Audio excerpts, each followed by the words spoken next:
و دویم چیزی که الله قسم خورد زیتون است. و سبحان الله خواهران عزیز، درباره انجیر، اگر این یکمین یعنی یگانه در یک جا پروردگار انجیر را در قرآن ذکر کرده است، انجیر را، اما خودی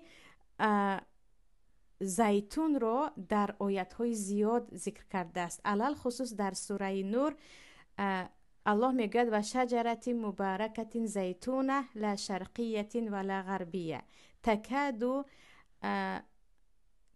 در دومش میگوید لا شرقیت ولا غربیه یکاد زیتها یضیء ولو لم تمسسه نار نور علی نور.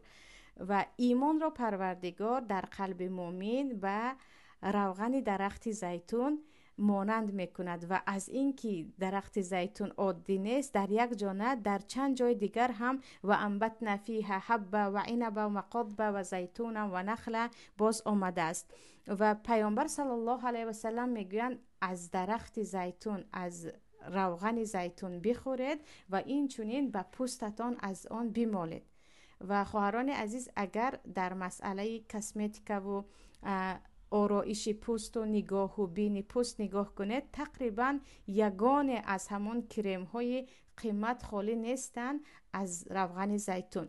برای ریختن موی، برای خشک کردن پوست، برای تمام نمود سرخک و به تمام نمود الرژی یا میگیم حساسیت های پوستی، خود روغن زیتون فایده دارد. و از این که در ما در تاجیکستان درخت انجیر هست و زیتون نیست، مایان استفاده این را نمیدونیم، مایان استفاده این چیز را نمیدونیم و از جایی که من میدونم خیلی گران هم هست.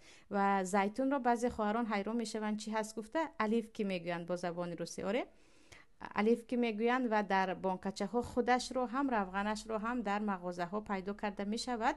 تا کجا این تازه باشد تازه نگفته، به نیت شفا چه خیلی که پیران سالان میگویند خواهران عزیز میتوانید حتی به کودکچه ها بدهید، یعنی روغن زیتون رو هم میخورند هم آن را برای پوست، همه نمودی کسلی های پوست استفاده میکنند.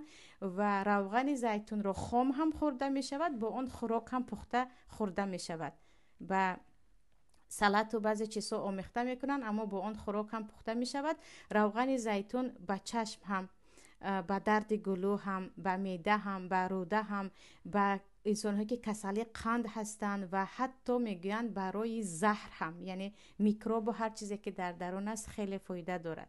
و پروردگار چی میگوید؟ این را شجره مبارک، یعنی درختی است که پروردگار نامش را مبارک گفت، چون در حقیقت روغنش روغنی مبارک است، خیلی شفا بخش است برای تمام بیماری ها و برای همه نمود خیلی گفتم داغ پوست و بیماری های پوست، برای تیز پیر نشدن و آژنگ و برای اینها به نزد فابرلیک و دیگر کریم های ساخته نروید و می توانید کمی قیمت باشد از همین استفاده کنید، چون در حدیث هم آمده است، در آیت هم. و شخصا من چند طبیب را دیدگی هستم، یعنی نوارهای کوتاهشان را که درباره روغن زیتون میگویند برای همه نمود بیماری ها.